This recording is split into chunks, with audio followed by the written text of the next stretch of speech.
for Monday, February 24th, 2025 to order. First agenda item is question of whether there are any agenda additions or changes. Any changes from staff? None from staff. Any change requests from, go ahead, Ken. Yeah, I'd like to move the consent item, the truck, and talk about it, just to move it into the regular agenda. The approval of the truck 112. Okay, so you want to move agenda item 6A into business? 6G. G, sorry. What did I say A? I looked right at it and said A, sorry. Is there a preference for where we put that from a standpoint of who might need to talk about it? Maybe after 7D. Okay. Any other change requests? Okay, Ken, would like to make a motion to move that? Yes, please. Move that we move consent item 6G to the regular agenda. Okay, is there a second? Second. Thank you, Ethan. And to be clear, we're going to move it after 7D. Okay, any further discussion? All those in favor of amending the agenda, please say aye. Aye. Aye. Opposed, nay. Okay, motion carries 5-0. We have an agenda, and I guess I should say, although Tracy is in the meeting, she's attending remotely. She asked me to chair tonight, so I'll be running the gavel, but that's what's going on there. All right, so let's move on to public to be heard. This is a time of the agenda when folks attending the meeting may speak to the select board about town business that's not on the agenda or is in consent. If you'd like to speak during public to be heard, you can raise your hand in the room or online in the Zoom app. If you put your cursor down at the bottom of your screen to the reactions tab, it will offer you the opportunity to raise your hand. You can raise your hand electronically. So is there anyone who would like to speak during public to be heard? Okay, I see Ken Signorello. Come on up to the microphone, please, and introduce yourself and have your say.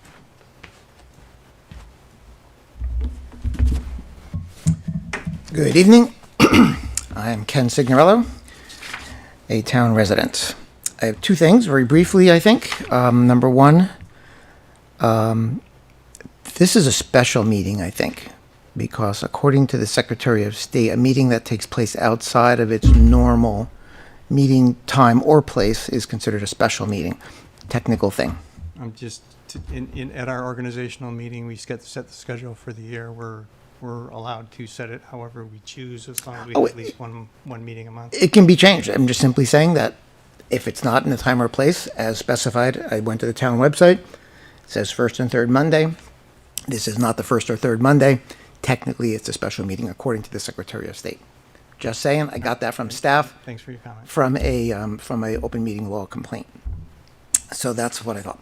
Second thing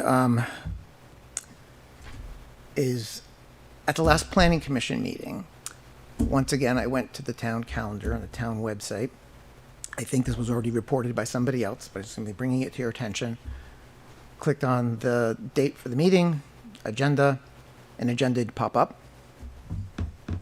I didn't realize it at the time. It was the agenda from the previous meeting, which was unfortunate because I had one of the things on that agenda was the work plan, and I had planned to say something about it, and not realizing I didn't get that opportunity because I would have done it at public to be heard otherwise if I had known.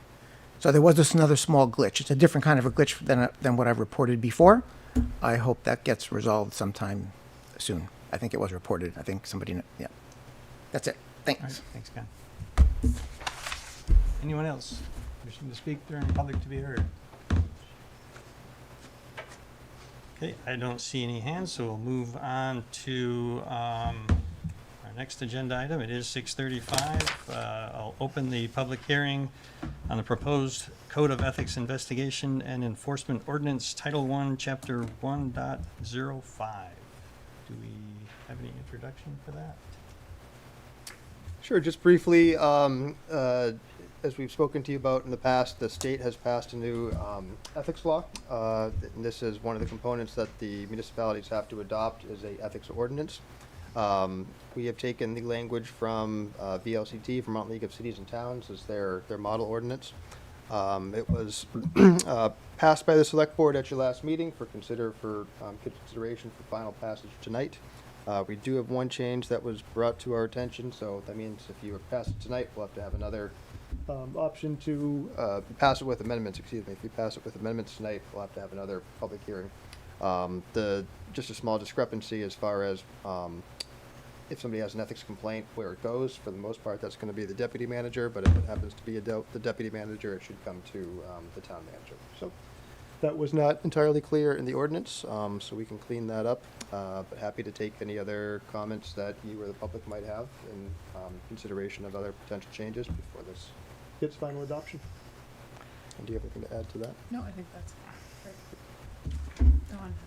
I do have something because in this list of, let me find it here. The people, the individuals, or the positions, it doesn't actually say select board. It says village or town trustee, which we are not. We are considered a select board. So Tracy had asked a similar question, if I may. That language, that definition of municipal officer is from statute. So the terms that were in there shouldn't be amended unless we consult the town attorney. okay. So the member of a legislative body is the catch-all for select board. Which is D1.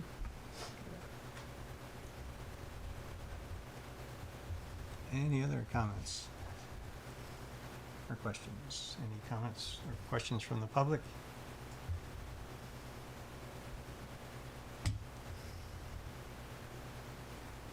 Not seeing any. Make the motion, we close the public hearing? Thank you, Ethan. Is there a, Second. second, all right. Thank you, Don. Any further discussion about closing public hearing? All those in favor of closing the hearing, please signify by saying aye. Aye. Aye. Opposed, nay. Okay, we've closed the public hearing. Let's move on to our consent agenda. I make the motion, we accept the consent agenda as amended. Thank you, Don. Is there a second? Second. Thank you, Ethan. By definition, there's no discussion of consent, so all those in favor of approving the consent agenda, please say aye. Aye. Aye.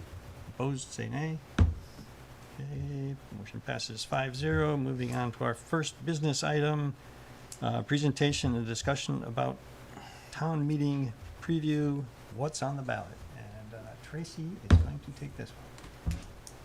Tracy, do you need me to share my screen, or do you want me to pull up the PowerPoint? If you could pull up the PowerPoint, that'd be great. We're having a really hard time hearing Tracy. Is there any way we can get her I might be deaf, but I can't hear it at all. louder? I'll try to speak louder. I think it's a problem on our end. I didn't mean to jump, sorry. Hello? Is it I was working? right there with you guys. We're okay? All right, Tracy.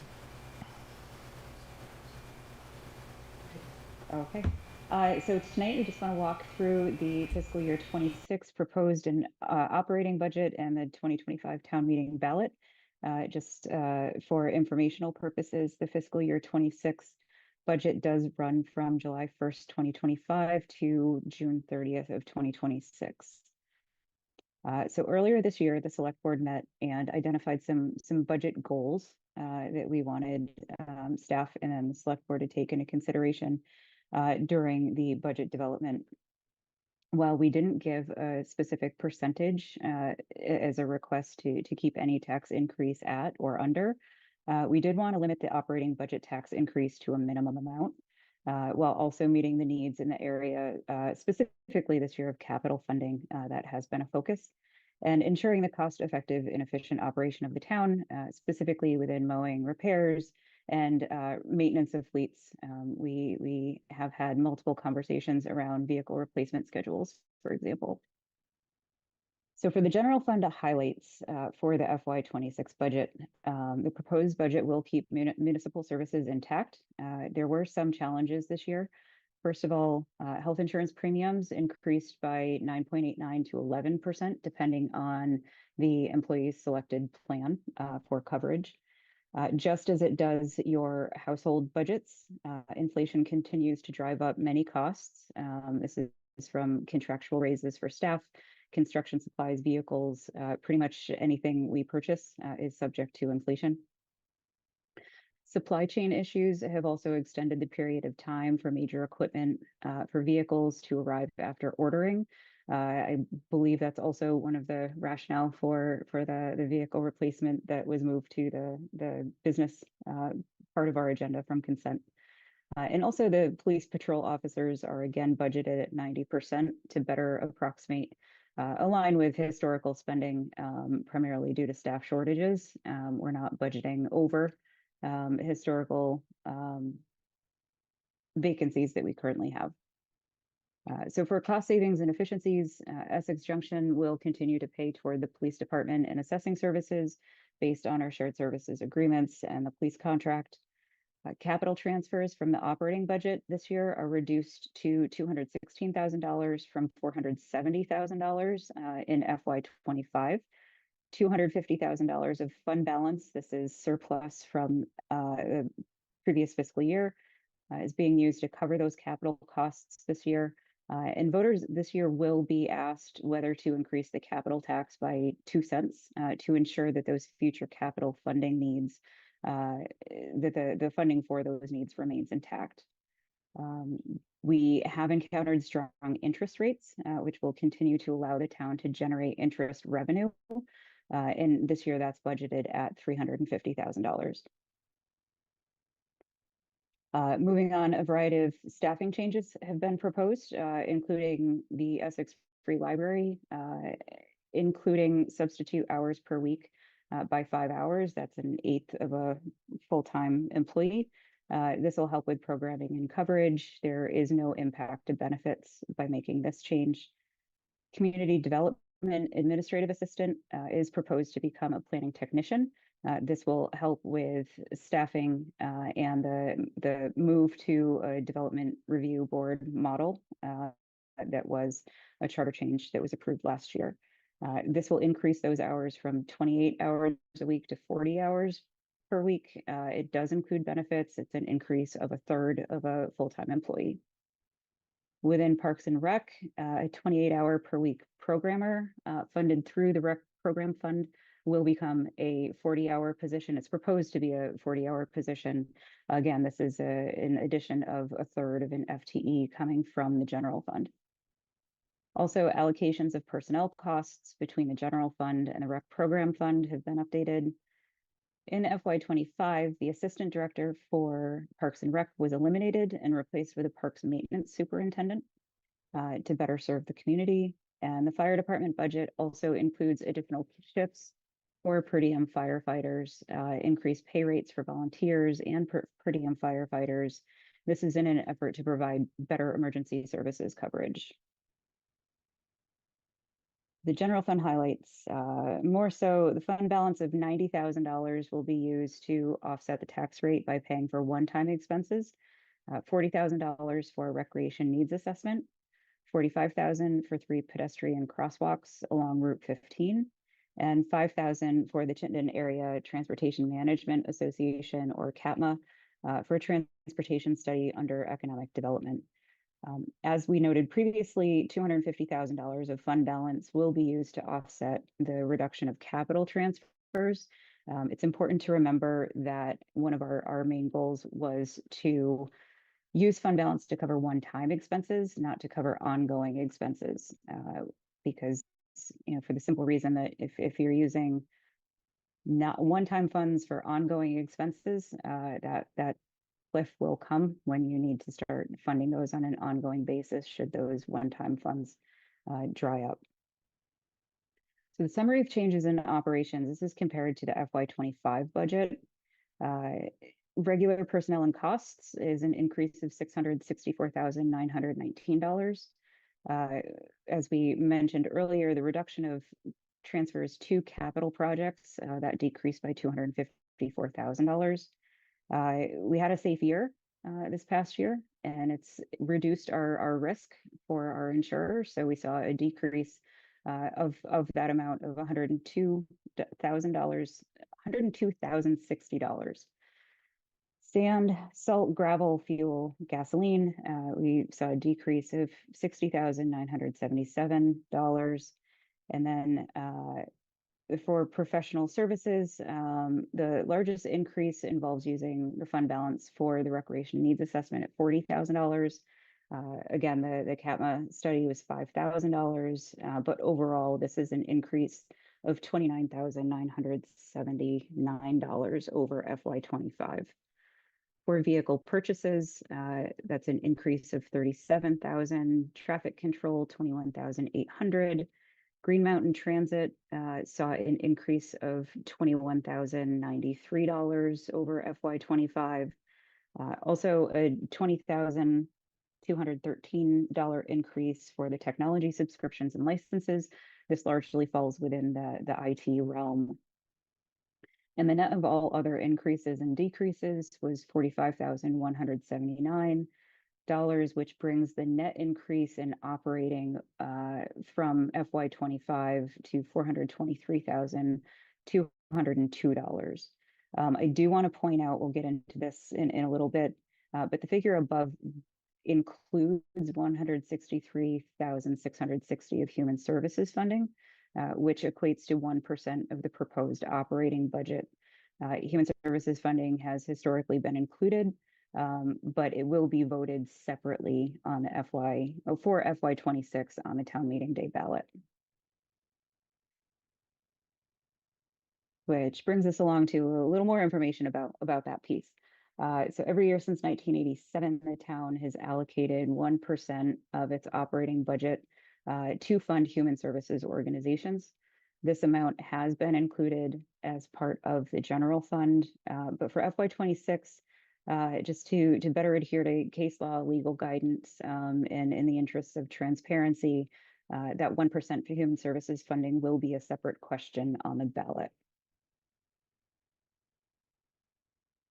So for the proposed FY26 budget, let's talk about some changes from FY25 and identify what the percentage changes break out to be.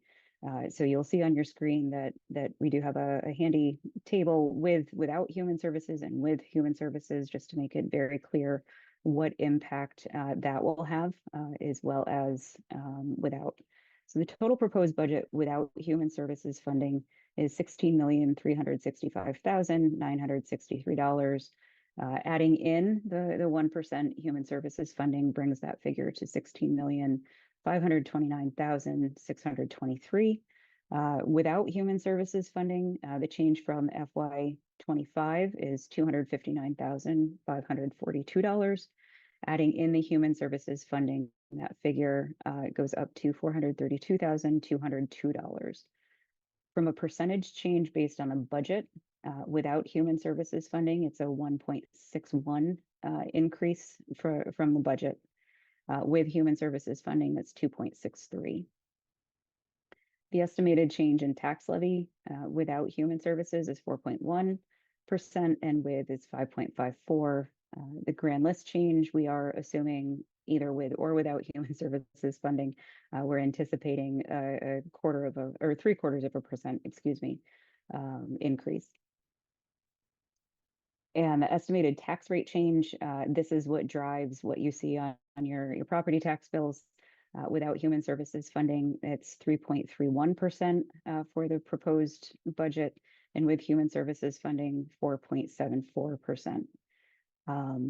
So the tax rate change differs from the budget just because non-revenue tax sources have increased with the sharing of police and assessing services with the city of Essex Junction, and budgeting of higher interest revenue that we spoke about earlier, budgeting for $350,000 of that interest revenue.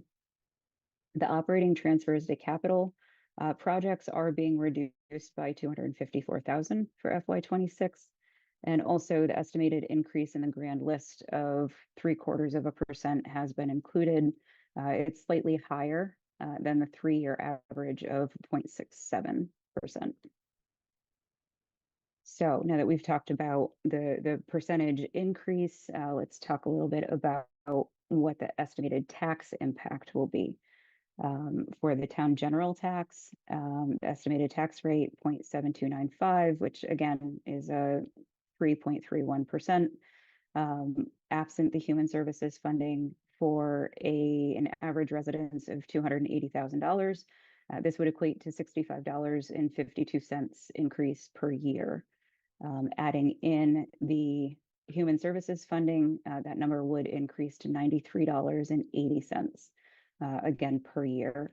The assumptions, again, a $280,000 home, grand list growth of 0.75%, the use of the $90,000 from fund balance. And it should also be mentioned that the tax rate above does not include the capital tax rate it does not include the capital tax rate of 3 cents, nor the local agreement rate, typically around 0.002 cents. You will note that those will be broken out separately on your property tax bills.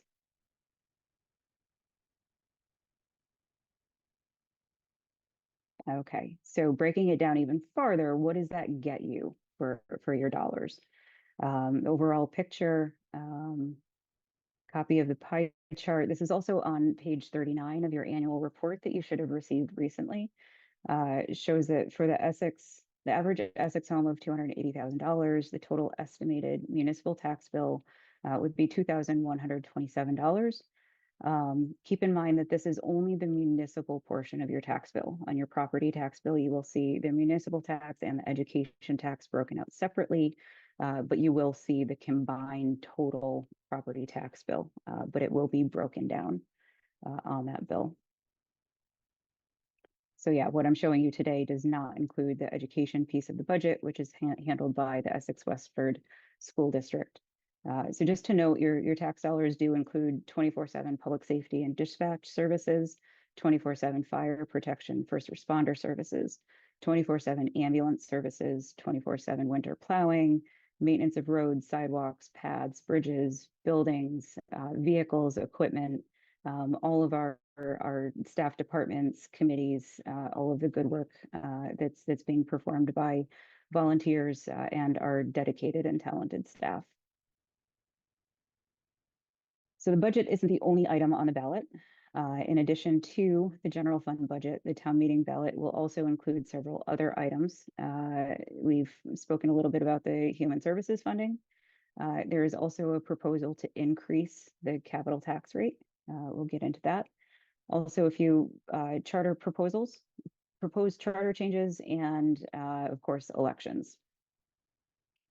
So the human services funding, Article 2 asks, shall the town of Essex vote to appropriate an amount equal to 1% of the general fund budget as passed by the voters to the Essex Human Services Contributions Fund to support social services organizations, such amount being reasonably necessary and for the support of programs to benefit the town of Essex residents. As we noted previously, the question will be a standalone question on the ballot. And if it is approved, this appropriation would equal $163,660. For some additional information, there are some focus areas that the Human Services Committee uses to award those amounts. These are access to community-based resources as a source of support for health and behavioral health, affordable housing or housing assistance, child or family supports for healthy relationships, diversity, equity, and inclusion, emergency food and disaster relief, and increasing workforce development. Last year, 24 different organizations received funding. Examples of these include Aunt Dot's, Voices for Inclusion in Essex and Westford, Essex CHIPS, Spectrum Youth Services, Howard Center, Age Well, COTS, and Steps to End Domestic Violence. So moving along to Article 3, this is regarding the capital tax. The question is, shall the town of Essex increase capital reserve fund by adding 2 cents to the tax rate in addition to the 3 cents previously authorized for the purpose of financing capital projects and equipment. So the general fund budget typically includes transfers to the capital fund. Proposed transfers, as mentioned, were reduced this year by $254,000 compared to FY24 and 25 levels. This funding decrease is offset in this proposed fiscal year budget with the use of fund balance. And also to make up for the difference in future years, the town would need to raise capital tax or put the money back in future general fund budgets. An increase of 2 cents would raise an estimated $324,840 of capital funding in FY26. And also additional revenues would be applied to Public Works, fire vehicles, equipment, stormwater fund.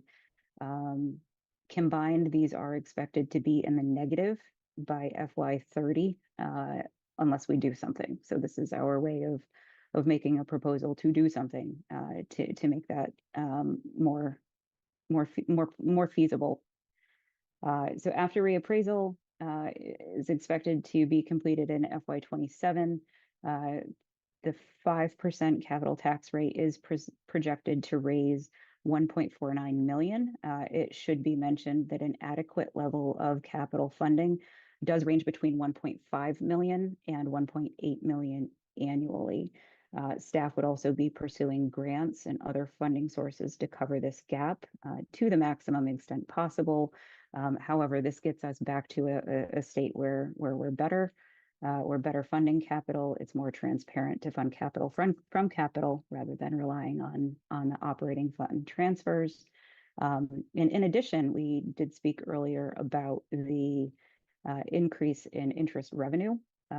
Putting these additional funds in a high interest yield account could also be a generator, but at the end of the day, it will decrease the amount of money that we would need to borrow and therefore pay interest on, thus reducing future expenses.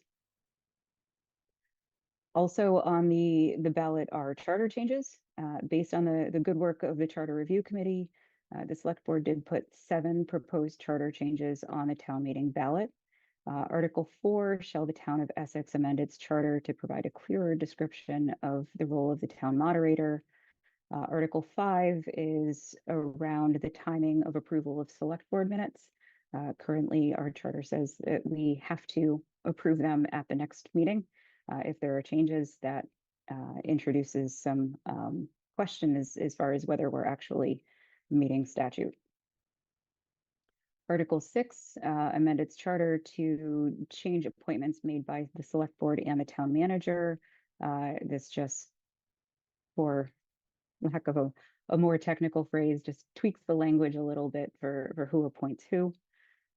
Moving along, Article 7, shall the town of Essex amend its charter to require mailed notice to residents regarding the availability of the town auditor's report and the annual report. Article 8, amend its charter to amend subchapter 10, the Department of Real Estate Appraisal. This was largely written by our town assessor and is in line with how she performs her duties. Article 9, shall the town of Essex amend its charter to remove the description of transacting business for annual meeting that is now voted on by Australian ballot. From my perspective, this is cleanup language. We no longer vote on items at the informational hearing, and all business is transacted on a ballot. So this just brings this, it documents and codifies how we transact business. Article 10, shall the town of Essex amend its charter for de minimis changes that include wording, formatting, and spelling. These items under this article do not substantially change. They aren't substantive changes. They are simply wording, formatting, grammar, spelling changes. I should also note that if we put the wording of all of those proposed charter changes on the ballot, we'd probably have a 20-page ballot, which comes with its own hurdles in order to run those ballots through the machines. I will also note that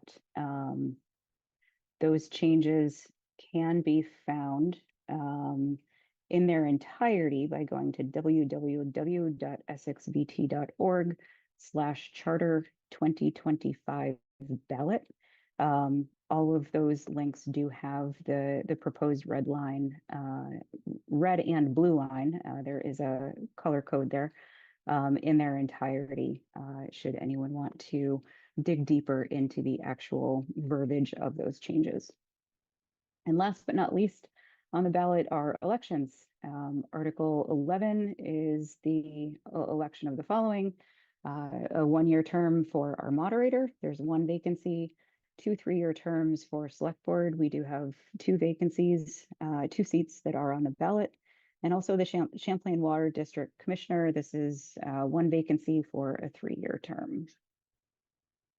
And I just want to say thanks to everyone who, has been at our budget meetings throughout this budget season, and provided input, advice, and feedback.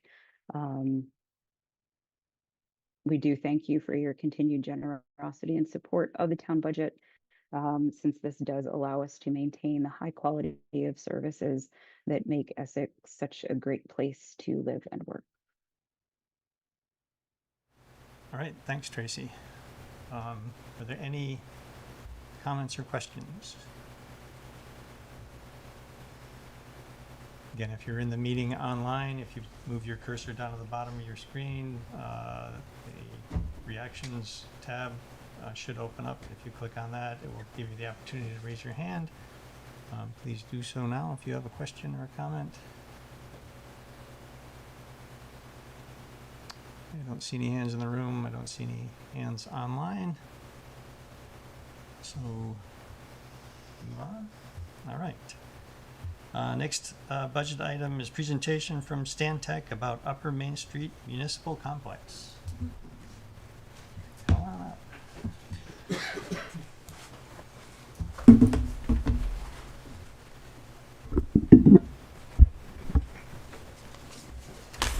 Good evening. Thank you for having me. I'm going to share my presentation through the Zoom link. Just give me 1 second. Great.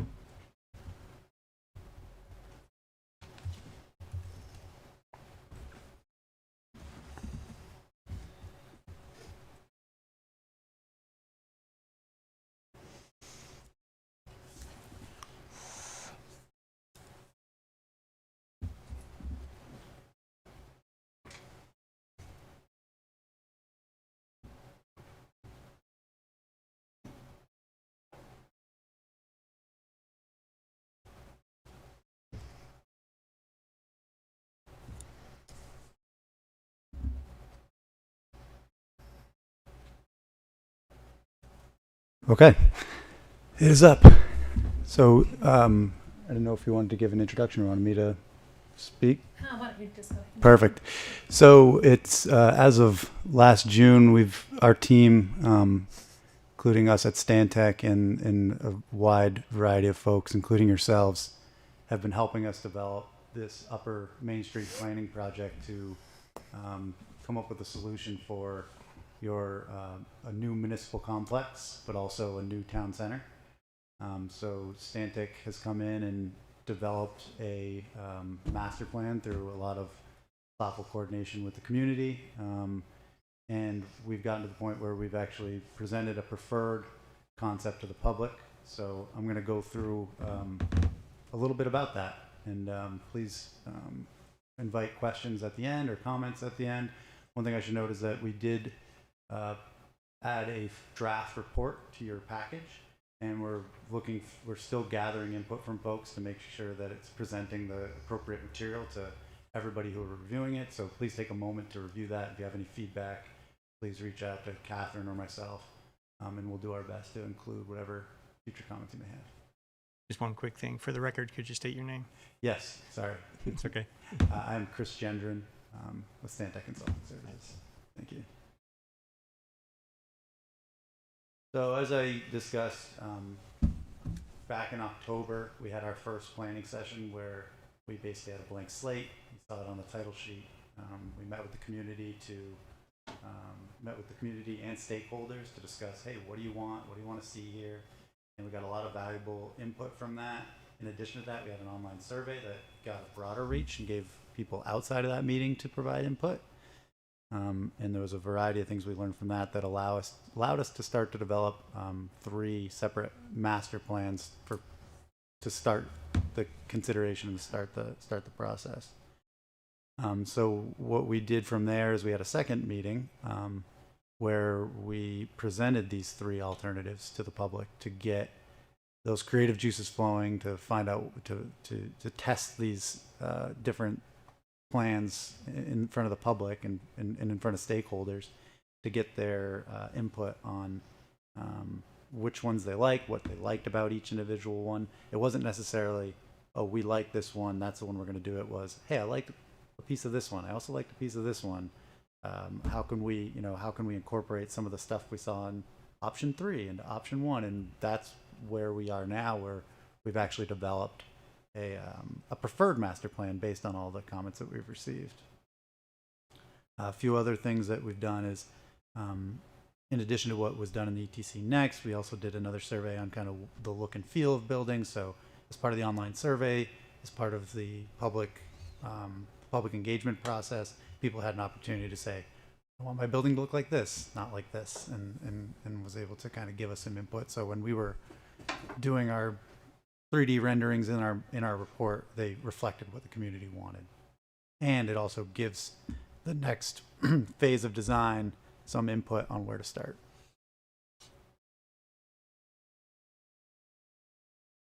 I'm not going to go through all of these, but just wanted to highlight a few. These are some of the things that came out of the programming sessions we had that people were really interested in and really wanted to see. And when you get into the report, it's going to spell this out, and I encourage you to read that and see what your community has asked for. Like I said, we also met with several partners, the fire department, town hall, library, parks and recreation, every department in this building. We've also met with community development in downtown, and we learned a variety of different things to help advise how big do these buildings need to be so that we can position them on the site in a thoughtful way. So this is where we ended up with the preferred master plan based on a variety of feedback from a variety of folks, including neighbors and town staff, and like I said, all of the other stakeholders that have been involved through the process. Couple, just to give you a quick lay of the land, you'll see the fire station is the building along Route 15. That's the largest building on there. You can see the apron where the fire trucks would pull out on Route 15. And then you'll see the 3 buildings that are aligned next to each other. Those are the 3 municipal buildings in order from left to right. It's library, community building, and then the town hall itself. The green areas you notice there, those are dedicated to potential future development. We thought it would be an advantage to the town to also incorporate mainly residential development, but also whatever else the market dictates. So we've suggested applying some rules to that, as far as like it needs to be in like nature to the adjacent properties to the north for sure. And then there's also some density restrictions just based on wastewater capacity that we have to be concerned with. And then if you look all the way to the west, a lot of the community and also Parks and Rec was really excited about the thought of making that a recreational space. A lot of people said pickleball. A lot of people said community gardens. Those are probably the 2 most popular, so that's what we're showing. The Parks and Rec also wanted recreation fields. Really, it's not a great place to fit a giant soccer field, but you can fit a lot of smaller fields for, like, rec soccer. And then another really cool thing we thought was a path that can kind of meander through the wetland complex down there. And the library had a really good idea of doing a story walk through there. So there's a lot of creative ideas. We're just showing something down there that has a lot more evolution to happen. But we thought it was a good part of that site to utilize that for recreation, because it's outside the sewer core. It's not going to be that useful to actually develop, and it's all wetlands, so not a great spot to develop in that area. Here's a couple examples of the floor plans we developed. I advise you to read the report to kind of understand what these were used for. These are not exactly what we're going to have. What we did is we presented these floor plans. We've received a lot of good feedback about where things might be positioned, like some really cool ideas about balconies and such. But the process we're not quite at that level of detail, but we're at a level of detail where it's, hey, here's some really creative thoughts that we've had, and here's a building that we think meets all your programming needs that can fit on the site that we have allocated it for. So we've gone through, we've made minor changes, but not a lot of wholesale changes at this point. It's just something for people to respond to and provide feedback on at this point. I'm not going to dwell on these too much, but there's a lot of, here's the community center. We've already started to adjust that design a little bit. The library, we've had a lot of great coordination back and forth with the library, and you'll notice these actual floor plans I'm presenting to you today are even outdated from what you'll see in the report. You'll see some different items that came up during the process that they asked to include. And we're working really closely with the library because they were presenting some challenges with staffing and how to staff a building this size. So we're working with them to come up with a bunch of different solutions to kind of help mitigate those problems. So those are the types of things that we're working on right now. This is the fire station. We've essentially used the fire station is actually kind of further along. They've developed a floor plan for their facility, and we've basically taken that floor plan and presented it in a little different way, but also adjusted the site to fit that fire station within there. We've developed a phasing plan that we worked with town staff that we thought was really logical. One cool thing about this phasing that we really enjoy is that with the blue phase, you need to do that one first. So once that blue phase goes in, that's a road, that's water, that's sewer, that's utilities, that's stormwater treatment. Once that goes in, the rest of the development is kind of teed up, and you can actually, depending on what the community's needs are, you could do the fire station, you could do the town hall, you could do the community center. You can really piecemeal it in a way that makes sense to the town. But the first phase, obviously, you need to do that blue phase, get the roads, get the utilities there. But it allows the town to kind of make those decisions about what they want to proceed with. And then also, there was a realization that the orange phase, if a developer was to come in, they could potentially help fund that piece of that roadway to help offset some of the cost, to kind of support that road, support their development more so than the municipal development. So we presented this preferred master plan at an open house on January 15th. We at that preferred master plan presentation, we did get a lot of great feedback from the public, and we have that summarized in the report about the feedback that we did receive. Part of that was cost estimates and phasing. So you'll see in your report, it really explains how the cost estimates were developed. It'll also explain how, what we anticipate the cost to be and when the costs were allocated for, how inflation will interact with that. So there's a lot of detail in there. So please take a look at that. If there's anything confusing, please don't hesitate to reach out. And I should note that was broken out in it was broken out in phases. So how much does it cost to do the blue phase, yellow phase? So it's all broken out so it can be pieced together in a logical way. This is just an example of some of the things that we learned at the preferred master plan open house. Renewable energy has been huge throughout the design process, so making sure that we're using renewable energy to support this. Geothermal has been a large topic of conversation, so we've thought about that, and there's actually a section in the report about that. Housing types has always come up. We're thinking multifamily housing on this site with a combination of townhomes kind of on the perimeter to help in that northern perimeter to help increase density, but also be respectful of the neighboring uses. One other thing that had come up frequently during that process, I'm going to just pull a couple of the big ticket items, was parking. We had a lot of conversations around parking. So before the preferred master plan, we've actually increased the amount of parking, but we've also provided in our estimate, there's 2 adds to our estimates. One is underground parking and one is geothermal energy. So something when you're looking at those estimates to kind of consider, like, how can we incorporate underground parking into this to kind of help keep the density of at least the municipal development down, and how can you incorporate geothermal into these buildings. So that's my quick summary of what we've been up to and where we're at and what we've done. We're looking for your feedback tonight or beyond. The final report is scheduled to be reissued on the 7th, and then ideally you'd have enough time to review it and then approve that final report on March 17th. And then we'll ask the select board to either accept the report, and that's the next steps. And that's my presentation for tonight. All right, Does anyone have any questions for me? Thank you. Yeah, any questions? Ethan, go ahead.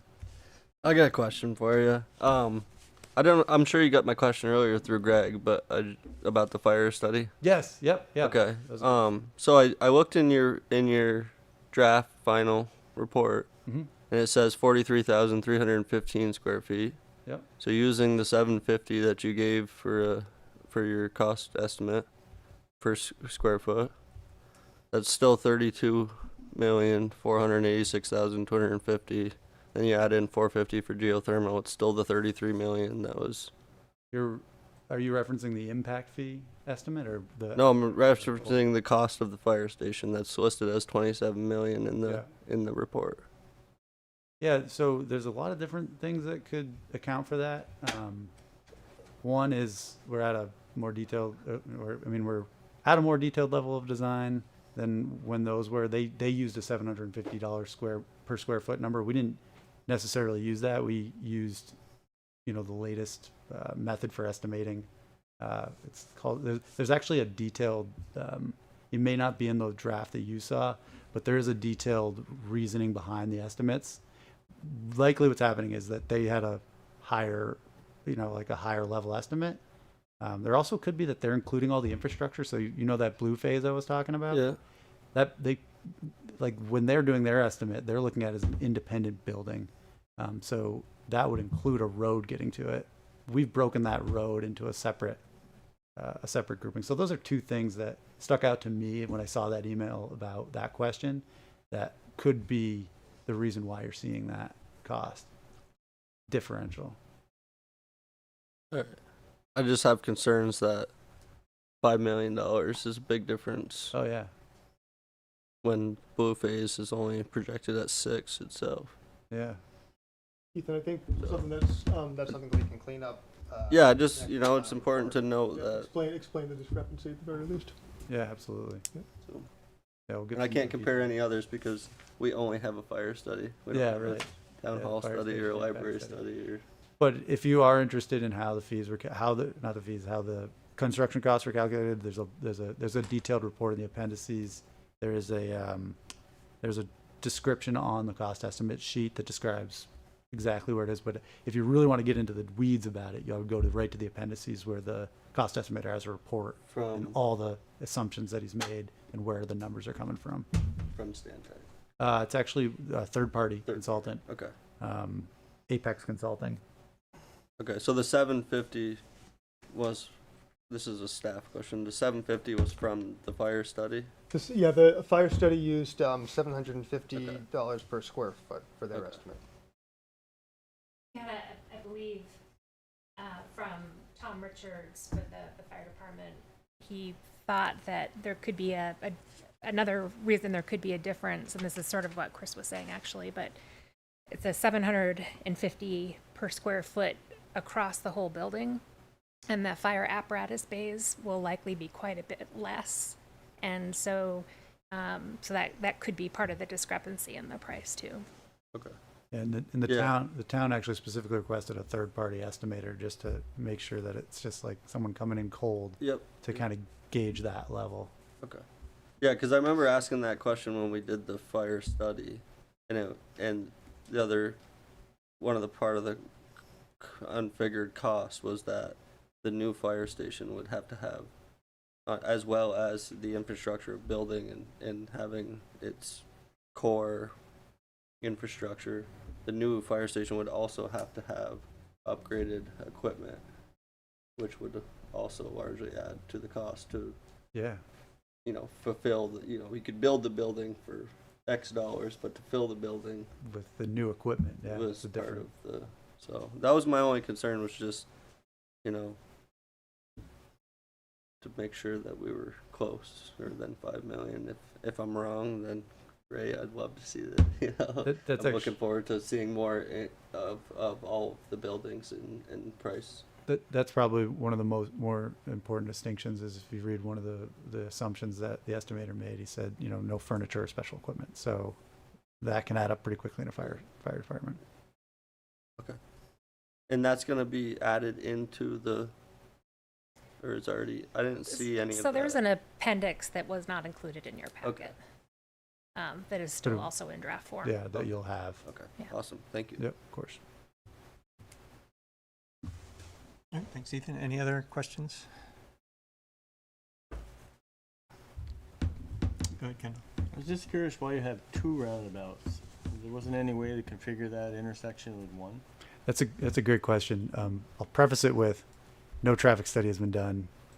We don't even know if it's necessary. Public responded to it really well. So we know it's a traffic, there's, some traffic issues, and we heard about traffic issues. We thought it was one solution that could work, but to talk a little more, if we want to dig into the details about it, the distance from that intersection to the second roundabout would cause like conflicts. So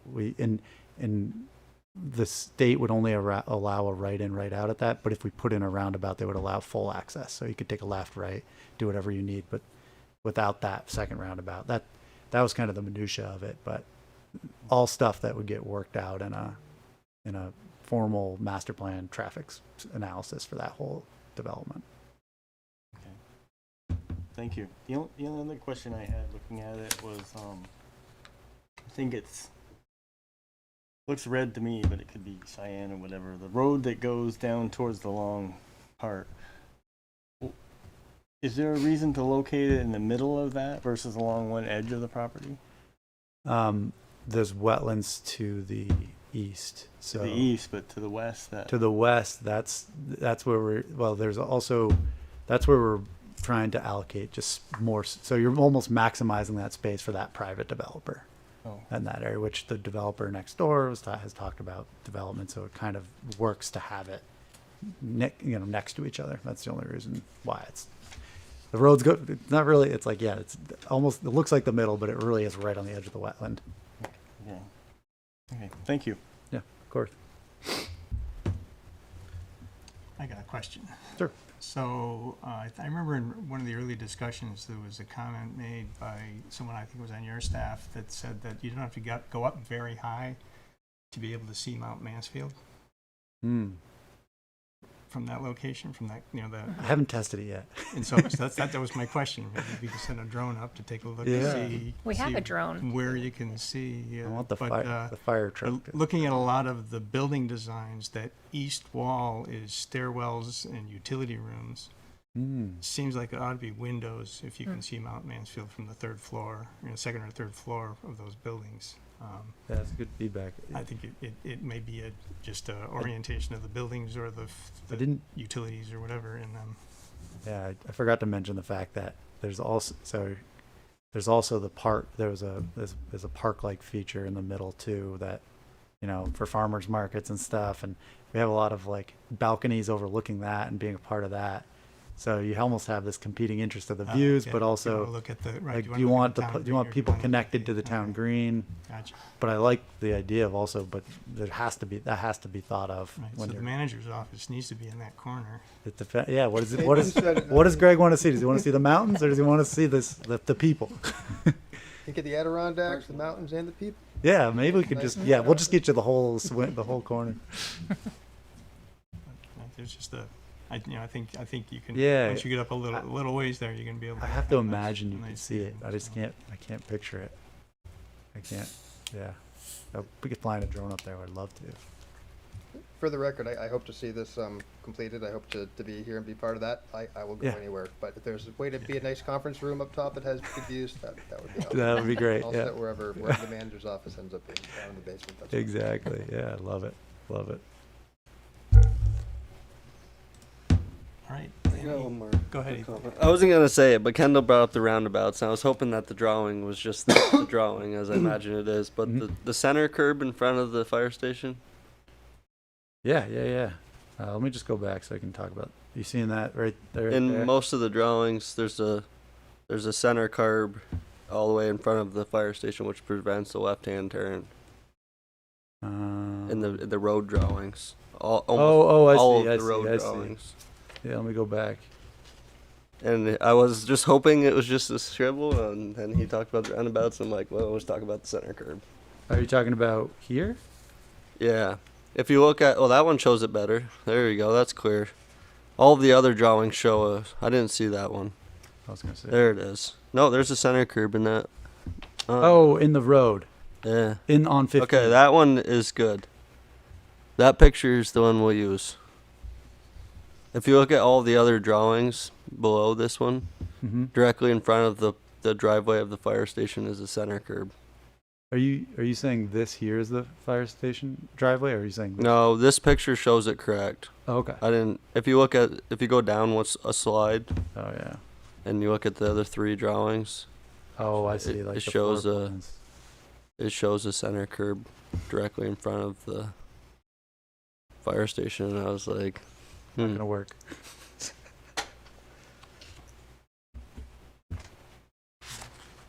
Yeah, I don't know where the road map It's is. probably this one. Yeah. I think it's page 27. Are you looking at the report? I'm looking at your report. Oh, the report. I see. Page 27. 28 actually. It's 28, 29. 27 is right though, and then 30 shows it again.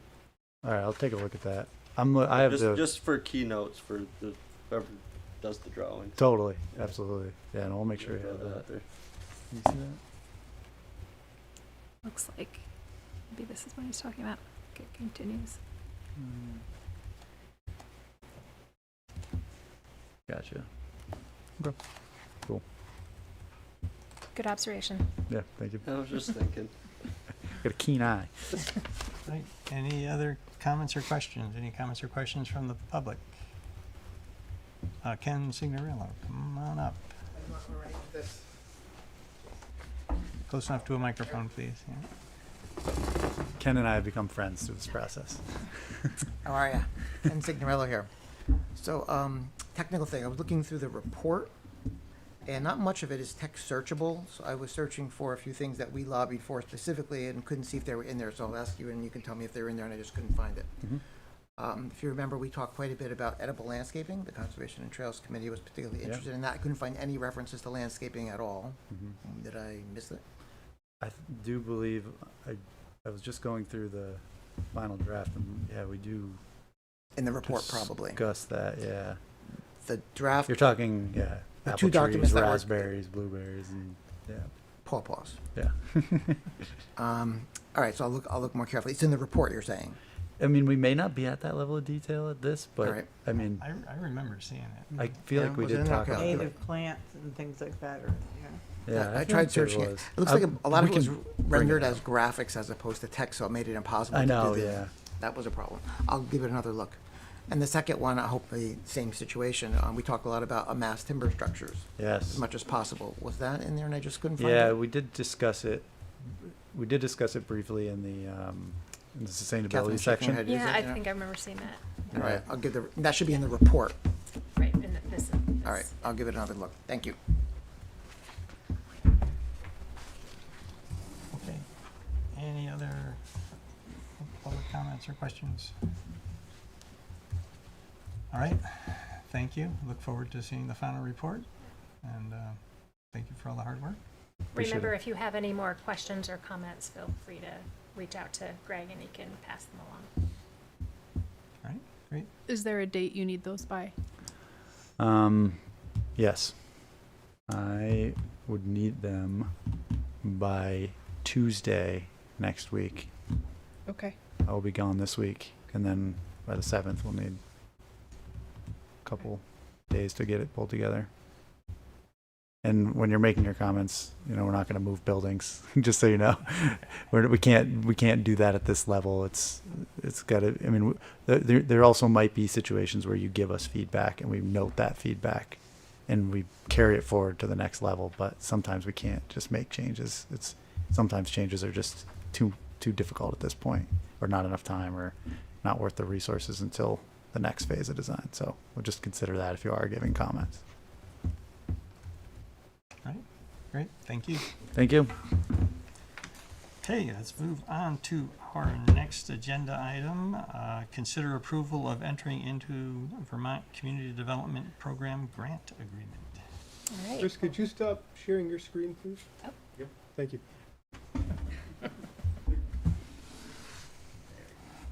Well, thank you for having me here tonight. We also have online Amy Dimitrowicz from Champlain Housing Trust, and she is extremely qualified to answer questions more than I am, I would say, on this. She's got a lot of experience. So we can feel free to call on her if need be. So I'm here to ask you all to consider signing a resolution that will enter us into the grant agreement that we have with the state, and this is for recovery housing that's in Fort Ethan Allen. And I've been before you before about this. At the time, I believe we were talking about adopting policies that were required for the federal government, who is really the funder, passes through the state. So one of the requirements for this, finalizing our grant agreement, is a resolution by the select board. And the select board, you have to sign this, but really what you're doing when you're signing this is saying that you're okay with the terms and the conditions of the grant, and that you're authorizing the town manager to accept the overall responsibility, to authorize and execute all appropriate documents. I should say, with all the grant agreement documents, our town attorney is looking at these currently. He's making any edits that he would see fit. And so Greg would not go ahead and enter into the grant agreement until all of those questions and details have been ironed out. So any questions? Okay, any questions? So this grant is guaranteed? Or can it be pulled with what's going on? I can't answer that question. I haven't heard anything about it being endangered. So what happens if it did disappear or get pulled? Well, the town is not. So then are we left Yeah. holding the bag? The town is not on hook for any funding for this. The only resources we have are in-kind staff time, doing working on the grant paperwork. So there's no funding that the town would be on or is on the hook for. So whether or not the funding would go away. And then my other one is that where in the fort is this occurring? Is it in the town of Essex itself? On that Yes. far end of the, It is on the town side. okay. Thank you. You're welcome. If I can just add to that, you might remember, For all of you, there's already some recovery housing in Right. the fort, and so this is working on those same properties. That's what I mean, assumed, but that's then what I we can I provide wanted for to you. make sure it didn't move. Ethan, go ahead. So are we the grantee in this form? Or are we the sub grantee? Because in the provisions down J15, it says that contain a provision for that period of at least 5 years from the completion date, the sub grantee shall obtain, pay for, and keep in full force insurance on the property and all this, and then it says, such insurance policy shall contain a loss payable clause to the grantee. So we are the grantee, and Champlain Housing Trust is the sub-grantee. Okay. So what is the loss payable clause for if we're not putting anything on the line? I can answer that question. Basically, what you're being asked tonight is to sign the grant agreement with the state, and then you will enter into a grant agreement with the Champlain Housing Trust that really passes on all of the requirements of the grant, the conditions and the obligations of the grant down to us at the project level. So that language about any kind of reserve or insurance requirements will show up and be mirrored in the sub-grant agreement to us. So that'll be our responsibility. Okay. So basically you'll insure the amount of the grant through to the town Correct. as loss. Correct. Okay. Yep.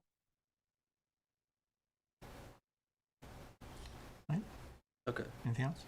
Yeah, I'm just a little I understand, but I'm just in that terminology in my mind that the town is responsible for the grant. So I don't know what the range of possibilities are, but if something did happen, the town is responsible for the grant. Again, it's with that sub-grant agreement, you're making us responsible for all of those conditions. And I will say that this is, it is, as Catherine was saying, it is federal funding that comes to the state. And then within the state, only municipalities are eligible to apply for the grant.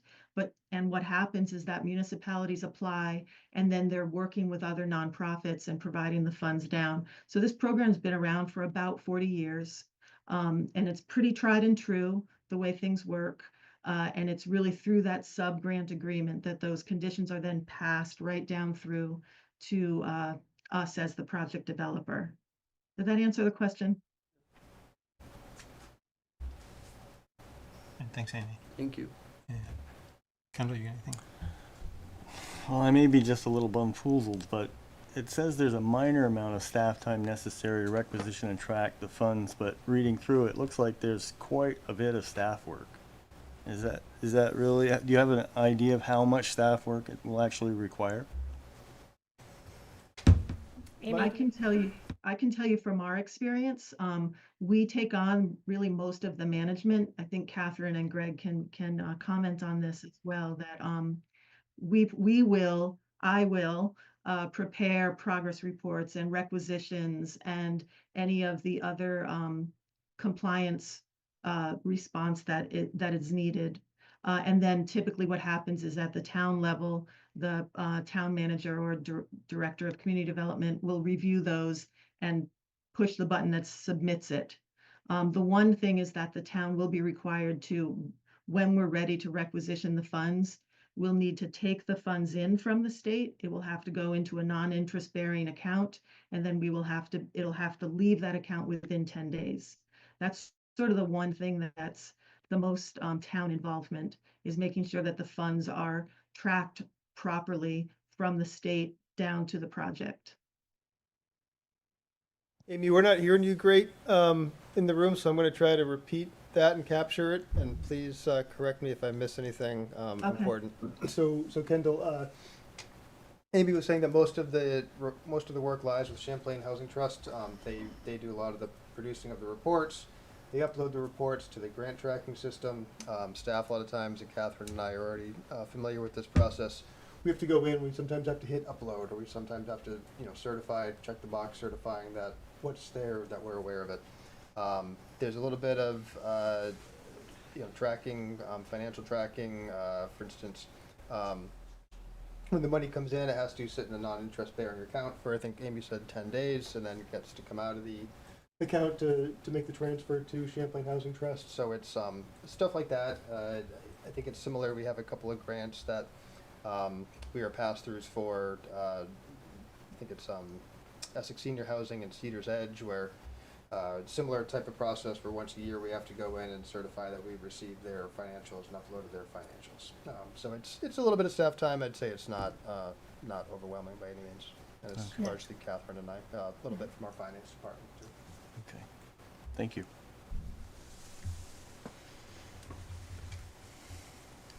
Right, any other board questions? Tracy, you okay? You good? Right. Any comments or questions from the public? Okay, I don't see any hands, so Doesn't require a motion, it doesn't appear. I think Or does it? I'll make the motion that the select board adopt and sign the attached resolution authorizing the grant agreement in order to proceed. Second. thank you, Ethan. Thank you, Don. Is that adequate for what we need? Sounded good to me. That All was right. written. Yeah, all right. Any further discussion? Okay, all those in favor, please signify by saying aye. Aye. Aye. Opposed, say nay. Okay, motion passes 5-0. Thank you very much. Thank you very much. All right, moving on to the next business item, presentation of sewer allocation study and capacity review. Who's that young man in the back? He's our new intern. Yeah. She got it. It's our new intern. Did such a wonderful job for us on lead service inventory. We thought we'd keep him on for a little longer. He just doesn't want to really go away. I'm glad to see everyone, but I'm glad it's only a couple times and not like budget hearings and things like that. Aaron can have all that. Passed it along. The issue before you folks tonight is to acknowledge the proposed sewer allocation changes and direct staff to proceed with sewer allocation accounting as presented. Some of our, Dennis has totally revamped some of our calculations we use for sewer allocation and how we quantify it based off of category of use. Some of the numbers we've been using are slightly dated. He's refined some of them, taken a look at different options, and has a presentation here. He's going to further educate us on the wonderful world of sewer allocation. A couple things up front, and that is that we're dealing with sewer allocation, I think as most of you know. It's totally different from user charges. User charges are charged to customers already in the system. Sewer allocation is used to decide, based on estimates, what we should charge people up front and how much flow is taken against our unused capacity. So they're two very different things. So, you know, a single-family house can vary from, what I've seen in the data, from 80 gallons a day to 500 gallons a day. So there's got to be an average used to figure that out. But when the user bills come out, you get charged for how much water you use. If it's 65 gallons, you may be charged the minimum, but that's what you get charged. If it's 400 gallons a day, then that's what you get charged. So as we go through this, it's important to note that, at least at this point in time, and I'll explain that later, it really doesn't affect user charges. It just affects the allocation. The other thing is, I did this up in a PowerPoint, and I have to apologize for that, because usually I don't. Usually it's in a memo. But it came about this way. I've done all the work. I did a lot of research on the web. I did a lot of data crunching of town numbers. But then there's always that question of, is this really, am I right? Am I close? Am I wrong? Where am I? I'm the only commissioner from Vermont, the New England Interstate Water Pollution Control Commission. And so back in January, actually back in December, I contacted the chairman, and I asked her if she could just contact the other members. I sent her some of this material, and she said, better yet, why don't you come down and make a presentation in our January meeting? And I go to those anyway. So I had to do up a PowerPoint. So this is kind of an evolution of that. So I apologize for it, but it seemed like since it was already in PowerPoint, that was the way to give it on to you. So I'm not sure. We can start in with the PowerPoint. It's when I did the allocation, let me keep going. Let's go to the next slide, and I'll catch it then. When Essex got the grant back in the 1980s to build the sewer system and upgrade the village treatment plant, there was a condition attached to that grant. And one of those is that you had to have a wastewater allocation policy, a plan, and it wound up having sewer corridors and all the rest of that. I wrote that when I was at Hamlin Engineering. I revised it twice when I was with the town. So I think that's why Aaron asked me to do it, because good or bad, I'm familiar with the history of how we got there. I think I've learned some things over the years, and I hope we all have, but I see some changes that are important to be made to it today. One of the first things I did back then was look at what were we using for town flow? Because at that point we had almost no sewers. We had a water system, so I could get water data, but a lot fewer customers than we have today. I've noticed some other things. I'm a Champlain Water District Commissioner from South Burlington, and we've looked at the water records, and we look every month. We have meetings. We look at our flow records, and if you looked at all the growth that's occurred in the last 10 years in Chittenden County, you'd think that the water being sold by Champlain Water District would go up, the usage. It really hasn't. So that also struck me as being, okay, maybe there's something here. So that's the history of how we started to get here. Can we go to the next one? That'd be great. So I've updated it 3 times. The last update was in 2012. So we haven't changed any of our numbers in 40 years. And so that's one of the things that got me going. Next slide, please. I found this, I did some of this myself, but I also found the same thing on 3 or 4 different places on the web where they were given at conferences or educational features, whatever. But we've now gone to low flow fixtures, and that's made a heck of a difference over the last 40 years. I think in Vermont there's a resource conservation ethic that maybe in other parts of the country you don't have. I'm sure they've got it in Arizona too, but Vermont's kind of unique for that. Our living units occupancy has gone down, and this is from the town plan numbers. In 1960, it was 3.65 people per household, and now it's 2.31. So the size of our families has gone down. We have an aging population. I'm one of them, I guess. But 40% of, again, from the plan, from state data, 40% is older than 50. 34% is in the family range of 20 to 49. So we have an older population. And I don't want to get, because I'm in that group, but my teenagers are gone. They're not taking 4 showers a day, okay? So that it's that kind of usage. You don't have a baby that you're washing every day type of thing that has to have a bath maybe a couple times a day given or whatever. So there's a big difference, I think, in terms of with the water use that more elderly people like myself might have versus younger families, and that's kind of obvious. We have a relatively high rainfall content. That means we don't have to water as much. So again, we're using less water. And I think when the meters, when Aaron put in new water meters throughout the town starting in 2010, it more accurately reflected flow.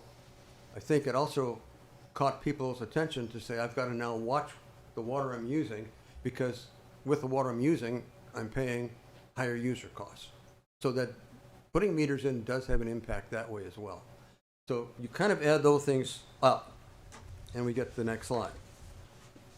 I found this was an interesting one. It's a little hard to read, but I'm less interested in what they call what the population percent growth is, and that's kind of in there. But if you look at the colors, that lowest category, and it's a little hard to read, I understand that, but the light yellow, there's really only 2 states that I can pick out that fall in that category of very low water usage, 35 to 50 gallons per person per day. And it's Vermont and Connecticut. Why Connecticut? I have no idea. But I can understand Vermont, and that's kind of where our flow, the numbers that I derived, where they came from. So from there, the next slide. And a couple things with this slide. I'm doing this just for comparison. These are not the numbers that I will recommend to be used. They're just numbers that came off the data. And the reason that is that there's losses in the system, unaccounted for water usage, and a safety factor I think you have to apply. This is raw data.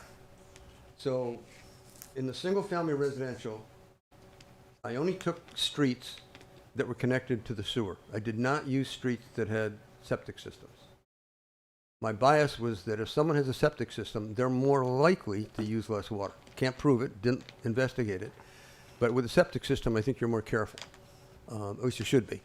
But when you flush the toilet and it goes down the drain, I think there's less of a concern for that. And I wanted to make sure that if we're dealing with people who are connected to the municipal sewer system, we're using data that is from those people. So, a single-family residential, the existing ordinance is 200 gallons per day. And I threw in the state standard because the state standard is extremely high. And I do a lot with the state on that. One of my New Epic commission members is Pete LaFlamme, who's kind of head of that part of the agency. And they acknowledge that those numbers are really for design of septic systems. A fairly huge safety factor built in. We have stayed away from using the state standard in Essex because the numbers are so high. When we report to the state, when a new house comes online, Aaron can back this up, we do not give them a number. We say we have adequate capacity for a single-family home. They've learned to accept that. They've learned to accept that from most of the other communities because the numbers that most everyone's using are lower than what the state numbers are. So I had about 450 plus or minus single-family residentials that I used for 5 billing periods. I wanted to get it past COVID, and I wanted to get it into current billings. I did it up to the most recent billing. There may have been one since then, but I did not, when I was doing the data late this fall, I didn't use that. So it's 131 gallons per day is what it came out to be as an actual number. If you ask me, what do I think we might use if we were to modify the ordinance? And I think my recommendation is that you do that, would be something maybe in order of 150. Our sewer and water systems have about a 10 to 12% loss rate, unaccounted for water, shouldn't say loss, unaccounted for water that needs to figure in there, and then a little bit of a safety factor. Single outside entry, that's your typical single level condo, maybe double level, but you're entering directly off the street. You're not walking into a building and going up 4 stories type of thing. Had about the same number of those. And that came out to be, again, from the earlier ordinance, just look at the numbers. There's not much difference in terms of the drop. So 91 is what the data gave us. I thought that the multi-story entry would be much lower and the outside entry would be much higher. An outside entry, usually they have a garden. They have vegetation. They don't own the property, but you've got a driveway, a place to wash your car. I expected the numbers to be different. They're pretty close between what I would consider to be the high-rise apartment with 3 or 4 stories and that maybe house with single condo or townhouse with maybe 2 levels. They're very close to each other. Not sure how to handle that yet, whether they combined into one or whether we make a difference there. We don't have a category for accessory apartments, but that's what's happening and what's probably going to happen. So we've got to come up with a number there. I'm estimating that maybe in the 50 to 65 gallons per day. Again, there's no way to really capture that data. Usually if there's an accessory apartment, they're using the same water that's coming into the house, and you can't really tell without really going, and you're probably going to have a very small database at this point. Mobile homes really don't have any. So I'll keep going. I then started to look at the ones that were commercial. We're probably, I'm guessing that you probably will not have a new public school that you're going to have to worry about in terms of assigning allocation numbers to. But it's just interesting that the state standard is 8 gallons per day per student, plus 3 gallons per day for showers. Our 3 schools average from 2.8 to 3.5 gallons per day. Again, quite a bit lower. Daycare. We had 4 daycares, ranging from 3.3 to 11.2. And if anyone wants them, I made up a separate list, that's single page. I didn't necessarily want to advertise what everybody's single number is for a business, but if you want those, I have those available. Service station with a deli. We've got a few of those. And again, this, I'm basing it somewhat on how the state they use like 125 gallons per day per fueling hose. Today's world, I'm not sure how important that is, given that a lot of them probably sell more sandwiches and Cokes than they do gas. But our average is about 42 and a half, ranging from gallons per day per fueling hose, anywhere from 14 to 65. Some of those I think are location. Some of those are in better locations and they're using more. Restaurants are interesting, and there's two. This was just I was having fun. I was looking at this, but you have two different types of restaurants. Really, you've got the restaurants that are full meal, plates being washed, silverware, sit-down meal. Their seats. They have a large number of seats licensed by the health department, but those seats aren't full. And a lot of those restaurants since COVID have gone to 2 meals a day. Part of the problem with getting the data is that almost all the restaurants that are up in the shopping center have multiple feeds off their meter. I can't get at the restaurant data up there. I'd love to add those in. I can't add them in. I don't think it would change anything, but it might.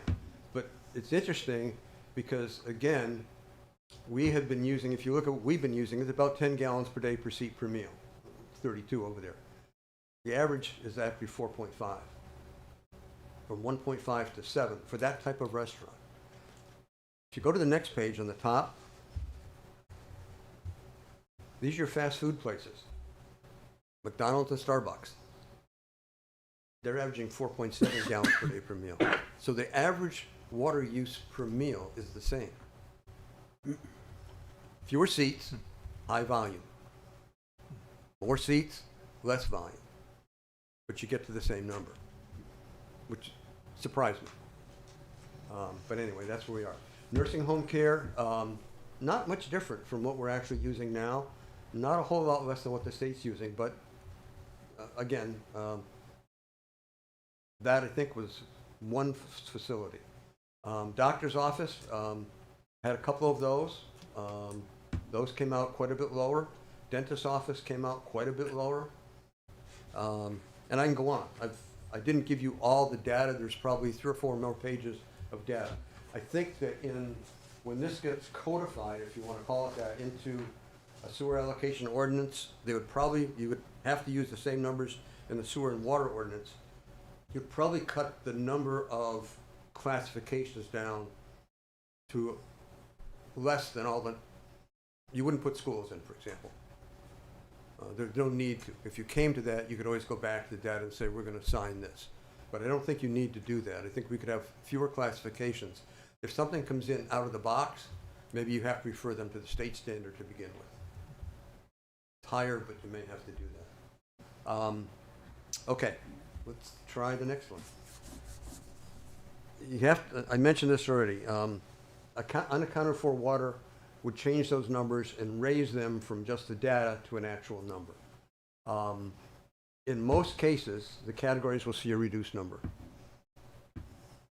I didn't come across any, unless you consider nursing home, and I think I only could find one nursing home, that it might change, but it probably wouldn't. It would probably stay about the same as we have today. It's important that, Aaron can correct me, I think we've got about, the town has about, I say we, I still feel like I'm a part of everybody, but the town has about 550,000 gallons a day of capacity. 550,000. Remaining, yeah. Remaining. Out of the 1.1 million that the plant was designed for. So, the change in allocation numbers doesn't change that capacity. What it does have some consequences with it, but it doesn't change the capacity. It essentially, and you can think of it as a positive or negative, but theoretically you could have more housing put in because they're at a lower number. You could have more restaurants go in because they're at a lower number. So it allows you for the ability to have growth. It's important to note that the costs that go with that, it's kind of like like a wall. You've got an allocation policy today that you charge a fee for. And I'd like to, when we get to the next slide, I'll talk about that a little bit. You charge a fee for that. You're going to have, if you have a new set of numbers, let's take single family, 200 to 150. You're going to have to recalculate that whole charge. That doesn't mean that charge will go down. It may go up, depending upon how you calculate those costs. It has some positive and maybe some negative things as well. Some users may feel that, well, I was allocated 200, now it's 150, you owe me 50. No, that's not how it works. Once your allocation is into the system,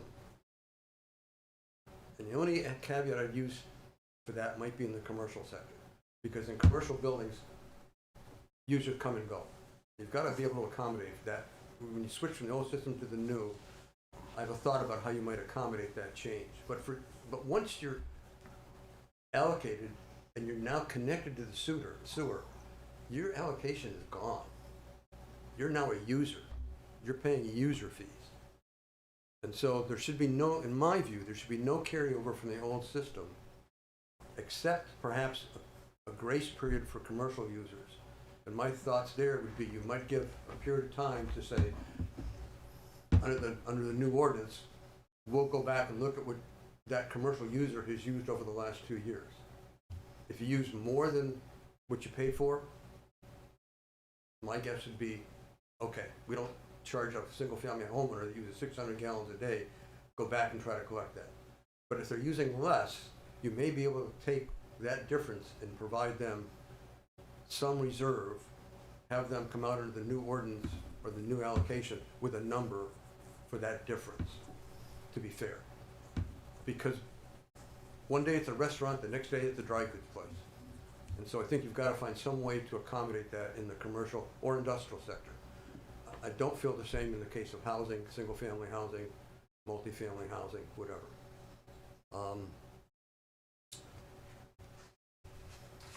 Next steps.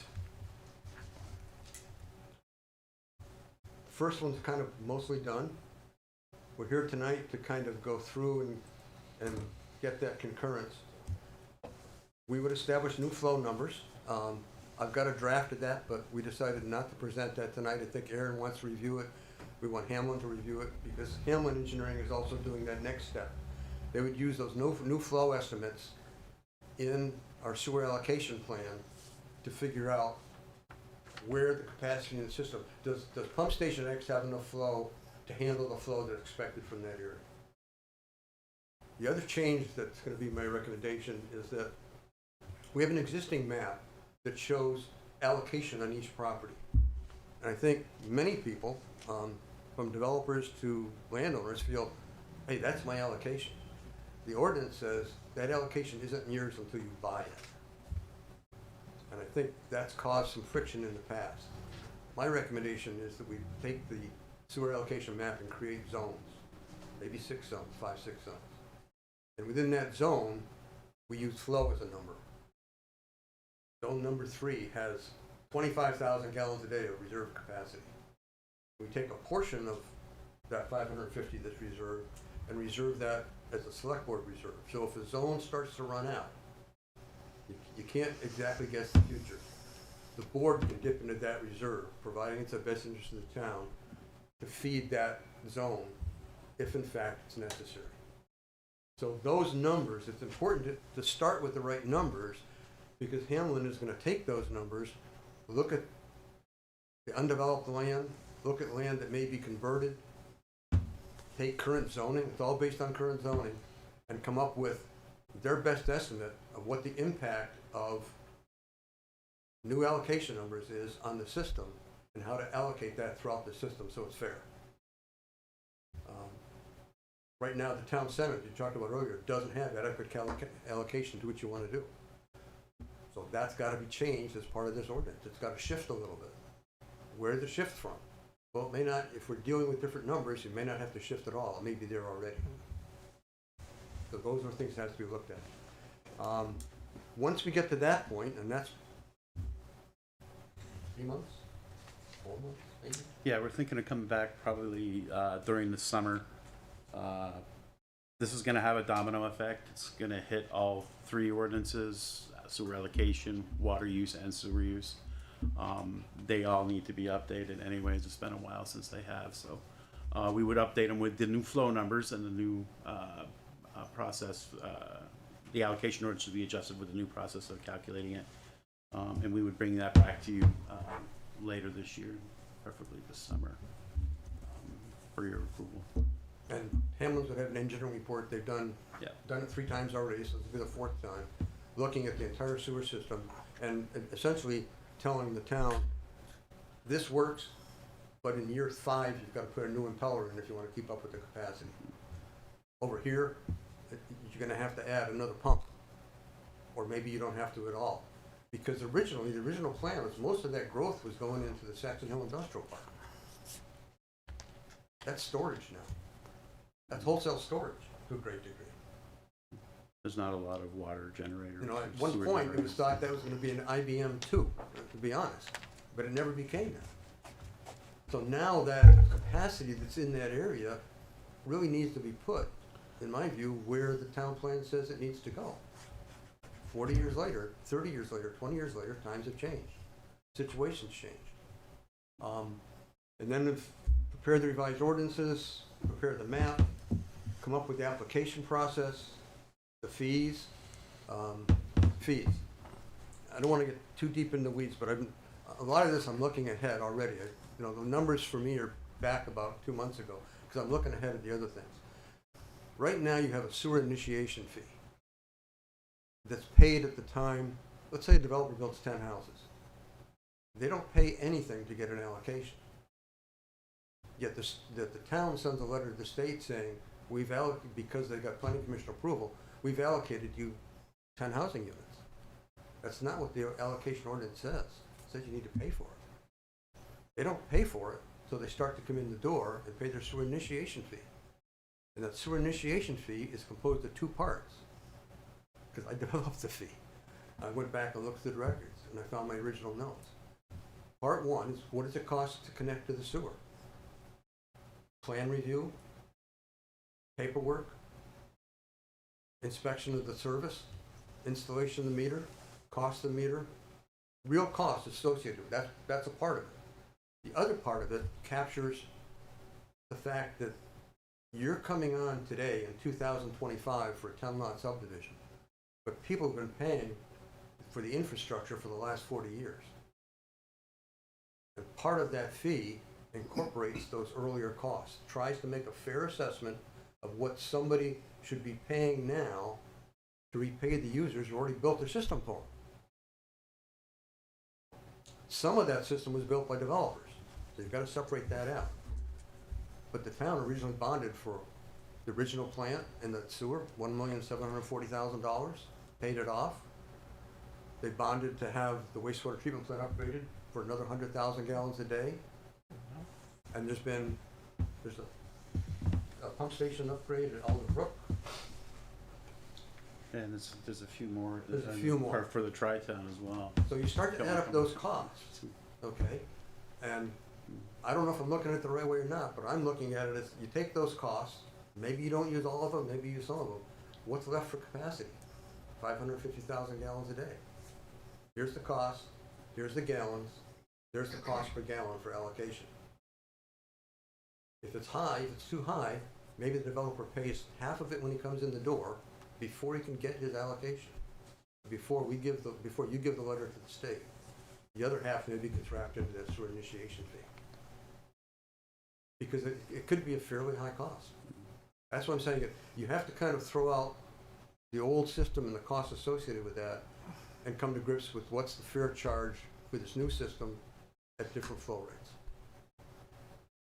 And I think moving forward in the future, we're going to be bringing that back to you with a kind of that's pretty a general idea of where we want to go with the calculation, but we're going to bring it back to you with something that's a little more solid and significant. Those are just my ideas. So it's, Aaron will cut them and paste them and do whatever he has to do with them, and so we'll handle them. And at some point they'll come to the board. So you're looking for a consensus from the board whether we're okay with the work you're doing or moving forward with lower, In the right direction. adjusting the numbers. If you're comfortable with us adjusting the numbers and working towards a new way of not only calculating or by category of use of sewer allocation, but also coming up with a way to calculate the fees associated with that allocation and how it's done. And then we'll be adjusting all of our ordinance, as I said previously, based off of this study. Any questions? Kendall? Okay, where do I start? So I would suggest that a lot of what you said originally should be like a hook-on fee. And I would not give the developers any break on your allocation, because your allocation, you've got a finite number, you've got a treatment plant that only has a certain amount, you've got growth, that's valuable.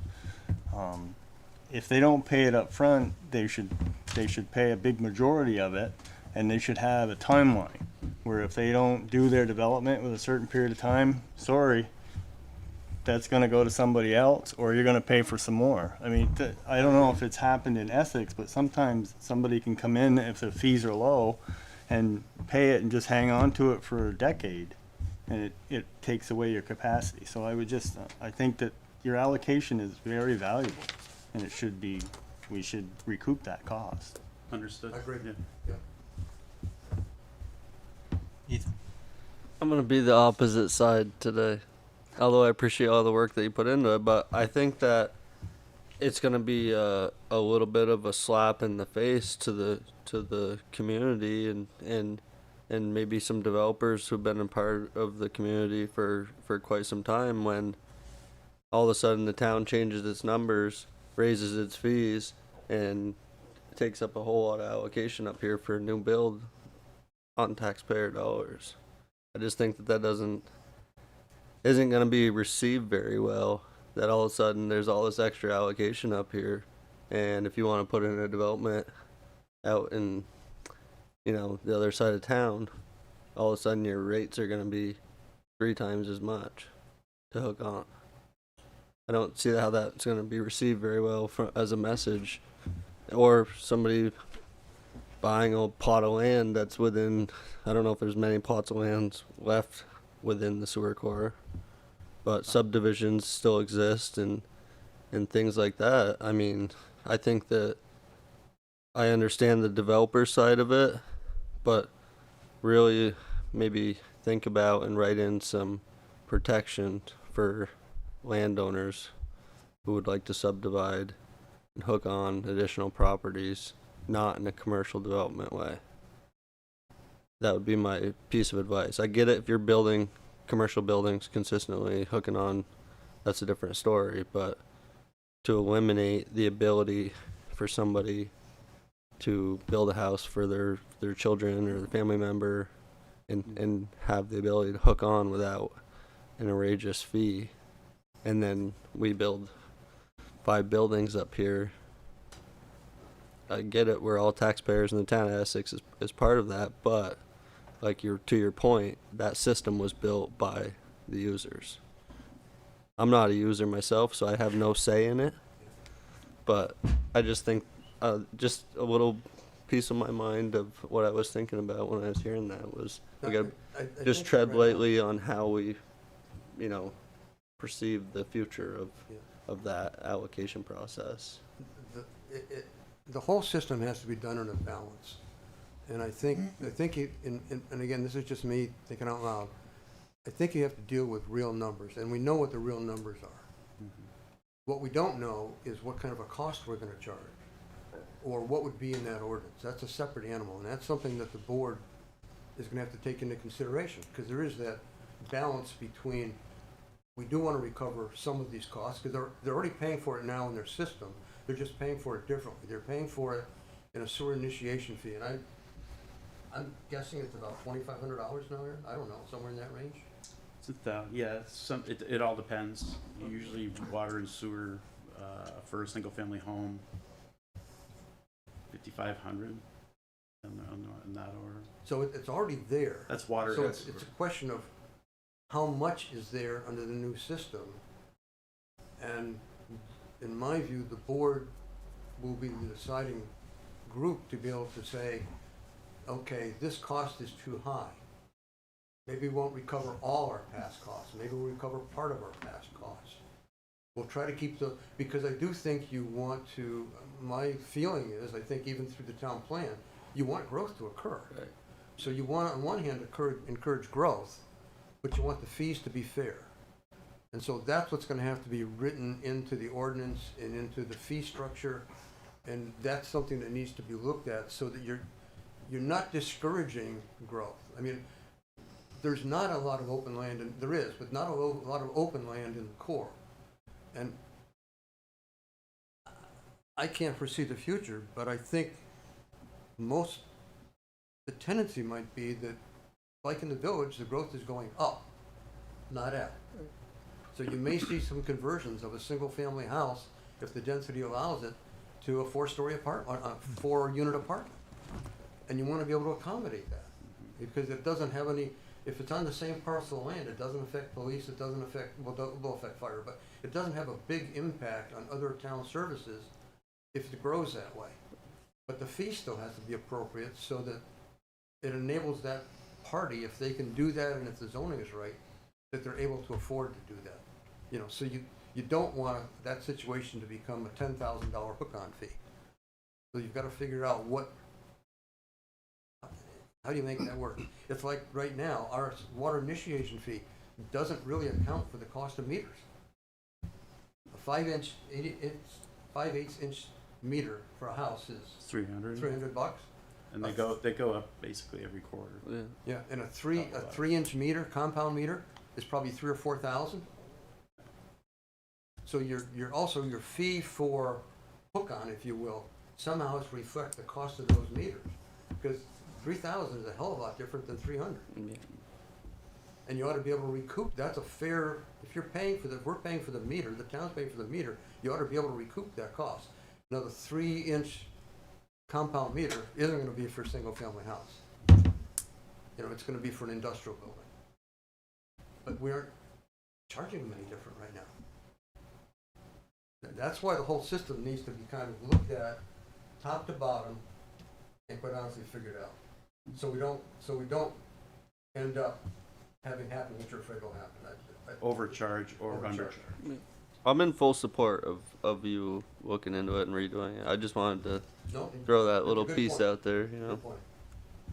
Thank you for your work on this. Thanks. And I just wanted to give you one other comment I had in my head, and I was looking for it in here, but I couldn't find it. But I remember, I don't know the exact number, but when they did the fire study, the population over 50, I think it was over 60, is like a majority of Essex now. It was mind blowing, the age population, the breakdown of age and population because of our new senior housing that we have. But then the number was high, really high. Yeah, I noticed that yours said Vermont, so I imagine that it was from your other presentation. But I wanted to throw that out to you. All right, any other comments? You got? I just have one more comment. As part of the evaluation, will you be looking at actually some of the user fees as well and incorporate changes to those at the same time? Yeah. Thank you. All right, so we good with them moving forward? Tracy had to drop off. Oh, I do have looks like there's a comment from the public. Ken, come on up.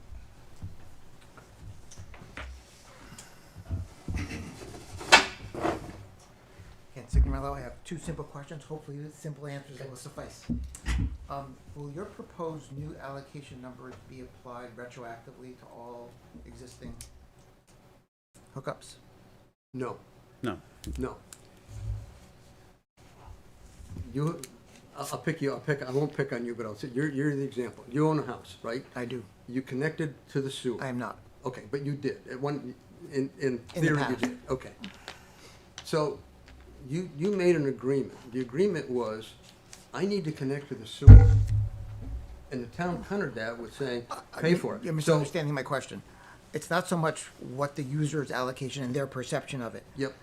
I'm getting towards the total of our capacity that's allocated. Will you be revising the total allocated portion of our capacity so that overnight we would now have a sudden increase in our unallocated capacity? No, because the sewer, we've got 1.1 million gallons a day of capacity. We've used 550,000. With the current allocation system? Flows. Actual physical metered flows. flows. It's actual measured flows. So all those allocations that were associated with that flow, those allocations are gone. So you start with, how do we allocate what's left? So only going forward then? Yep, only going forward. That was my question. Thank you. Do you need this recommendation made into a motion? No, I think they're just looking for a consensus because we're not. To continue. I think we're okay. Just Yep. continue. Can I pick you for a second? Just because it's rolling for me for a second here. No. So, like, basically, just rough numbers. You know, make this up if you want, but we may have allocated 750,000 gallons a day, but we're only using 550. Correct. And now we need to iron the formula of how to safely allocate the other 550. Yeah, because, and you're absolutely right. And Okay. Aaron can. So we may have verify that, sold because for. You take a look at the Essex, not just Champlain Water, Yeah. the Essex flow numbers. We had housing. And I think the 550 was still a good number 3 or 4 years ago when I was in that position, maybe even earlier. So It's kind of moved it's up a not like little every bit, day but- it goes from 550 to 551. And it is seasonal, it depends upon rain, it depends on a lot of other things, but Average. those flows have not jumped with the growth that's occurred. And enough growth has occurred in the town that you say, God, the flows must have gone up. They haven't. So you're absolutely right. We probably allocated 700,000 gallons or maybe more, but we're only using 550,000. Come on. Well, one more question, then I'll be done. But we're still measuring it by water going in, right? Yes. So we're not actually no flows out. We do meter flows. We have a couple points in town where we meter flows into the city of Essex Junction. But that's in conjunction with also using water meter data and a calculated infiltration and inflow rate for those numbers. And that's basically for billing purposes and for both communities to track how much sewer is going into the treatment plant. And that would be where you would gain you wouldn't gain, but that's where you'd find no, yeah, your 10 you're not gaining. your plus or minus your 10% loss, right? Roughly. Yeah, that's state Okay. standard, yeah. All right. I have 2 wells for $60,000. I don't know a lot about the water sewer bill. All right, so anybody have any objections to the staff moving forward with investigating this further? All right, so. Thank you very much. Tracy did have to leave the meeting, so there's only the 4 of us now, just. Thank you. But yeah, move forward. So, next one is the truck. The truck. Question. Consider approval of truck 112 replacement for fiscal year 2026. Yeah, 112 is on our schedule to be replaced I'll this save year. you some time. I have no problems with the truck as it is. It's a great proposal. I just wanted to point out that you provided the table Yep. of all the replacements in the capital plan. And the cost of that truck was actually higher than what was in the capital plan for it. So I know you guys are looking at that, but do you look at that every year to adjust the numbers Oh, up? yes, we have to. So I would just ask, could you put the year of all the vehicles? You know, you've got the year that you replace them, the number of years that you replace them. The actual model year, physical year. Yeah, just so that you could note them, like truck 123 was a 2016. Yeah, I can. That do would help to look at this, because this is really good. And I just wanted to point out that, you know, there's not a lot of towns that can buy a $200,000+ truck right out of their capital, because they haven't done the funding. So I think I pulled it out because I think it's important when the town of Essex shells out a couple $100,000 for a new truck and it doesn't affect any of the rates or anything, that the customers should be aware of that. The taxpayers should be aware of that. The staff should be celebrated for paying attention to it. So with that, I'll move approval of the truck purchase for 112. Second. All right, thanks, Kendall. Thanks, Don. Any further discussion? All those in favor, please say aye. Aye. Opposed, say nay. Motion passes 4-0. Was that a nay? I'm picking on you. Thank you. Thanks, Aaron. All right, so moving on to consider approval of final passage of Code of Ethics Investigation and Enforcement Ordinance. We do have the one change where there was an inconsistency between who should be notified of the or who the complaint recipient should be. In one case it says that it's the deputy manager, one says the town manager. So is that considered a substantive change that you would need to bring it back? The way that we've interpreted the charter language before is that any change, basically. Any change, okay. Yeah, so we'll have to bring this one back. Okay. If you're comfortable, I'd recommend and ask that you approve it tonight. With the changes, we'll warn that. Okay. And then come back for the March 17th meeting, hopefully for final adoption at that point. I make the motion. Was there a, sorry, Oh, I just want to make sure there wasn't a second one. I'm trying to remember in our discussion. No, he earlier. explained it to me. Okay. I make the motion to select board approve the final passage of the proposed Code of Ethics, Investigation, Ordinances, and Enforcement with the proposed change. Can't be final.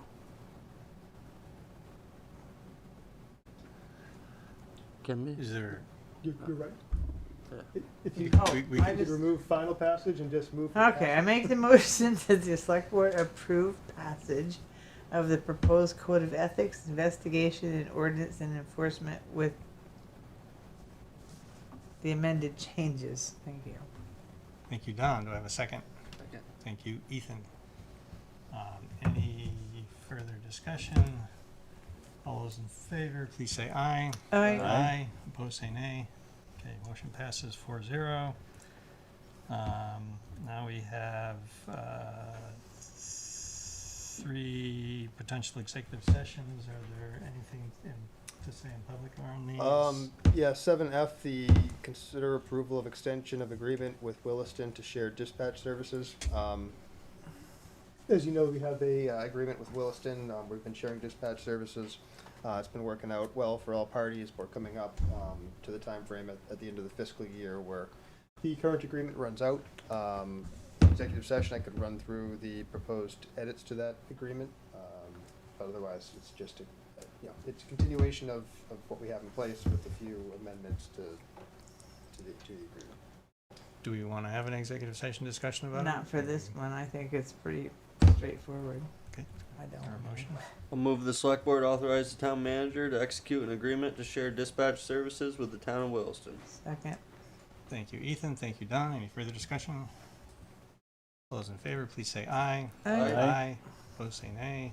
Okay, motion passes 4-0. Next one is discussion about the Essex Police contract. I assume you want to do that in executive session. Yes, please. And then the last one is your evaluation, right? Discussion about appointment and employment of evaluation of officers and employees. So is there more than, okay. All right. All right, ready? I move that the select board make the specific findings that premature general public knowledge of contracts. No, we gotta go to the reading. Sorry, could we do reading file first and select board member comments? I'm Dude. sorry. I just said, are you ready? Yeah, Hey, people. I'm out of practice, I guess. It's okay. So, reading file, any select board member comments? I Kendall. just have one. On H, the draft flood insurance rate maps, do we have a sense of how many residents that will affect per flood insurance? I do not know offhand. I think it was more the Lamoille River floodplain, or not floodplain, but watershed. But I can work with our GIS staff and see if we can get a number on that. Yeah, I just noticed that they've added a lot of the feeder streams and stuff, so it's like, as you know, flood insurance can be rather expensive. I'll tell you that from my experience, my property has a small brooks that goes through. I can't remember the name of it right now. I think it's Stevens, maybe. But regardless, it's in the 100-year floodplain, and we got a notification from our insurance company. Oh, really? Through our mortgage company. Oh. We were also declared a FEMA disaster zone, even though our house isn't floodable, our property is. So even if any part of your property is a flood zone, it affects. Oh, wow. There is ways around it. You have them come out, they evaluate the elevation of your house and where your floodplain ends and all that good stuff, and then they'll insure your house, but not your property. Yeah. See, that just, I'd like a little more information on that. It's a new thing that's happening right now because of the disasters in Vermont. Unfortunately, they don't want people to build their house back where it was. Yeah, yeah. I would like to thank Public Works, and he's already left, but anyway, for the wonderful job they did for these recent storms. It was amazing. They were so short-handed, and yet they did a wonderful job. And I'd also like to thank whoever put the annual report together, because it looks very good this year. Thank you. I'll happily pass on both of those messages, and Tammy Getchell is the one who put the report together. All right, anything else? Okay, Don, now we can do. I move that the select board make the specific findings that premature general public knowledge of contracts and labor relations agreements with employees would place the town at a substantial disadvantage. Thank you, Don. We have a second. Second. Thank you, Ethan. Any further discussion? All those in favor, please say aye. Aye. Opposed, say nay. Motion passes 4-0. I move that the select board enter into executive session to discuss contracts and labor relations agreements with employees pursuant to 1 VSA 313A 1A and 1 VSA 313A 1B to include select board, town manager, and deputy town manager. Thank you, Don. Do we have a second? Second. Thank you, Ethan. Further discussion? All those in favor, please say aye. Aye. Aye. Opposed, nay. Motion passes 4-0. And I move that the select board enter into executive session to discuss the appointment or employment or evaluation of public officers or employees in accordance with 1 VSA section 313A3 to include town manager and deputy manager. Thank you, Don. Is there a second? Second. Thanks, Ethan. Discussion? All those in favor, please say aye. Aye. Opposed, nay.